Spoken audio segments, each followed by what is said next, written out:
Hi guys, welcome back with me again in this channel. On today's tutorial, I'm going to show you how you can get iOS emoji on Android phone.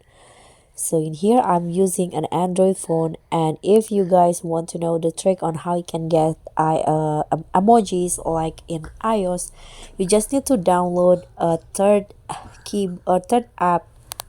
party keyboard app in the Play Store.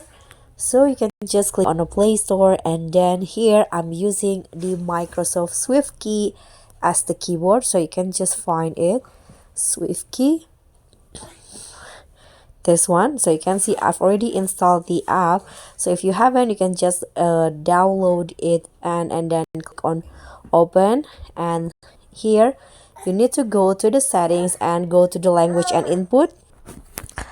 So in the settings, you just need to scroll down and then find the system settings, go to the language and input, and in here on the keyboard you can just click on screen keyboard and make sure that you use the Microsoft Swift key as the keyboard.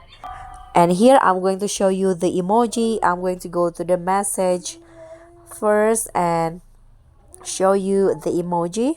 For example, here, let's see it. So when I click on the emoji, you can see that the emoji is look like in an iPhone. So that's all for me. Thank you so much for watching. Don't forget to like, comment, and subscribe. Also click on the thanks. Bye.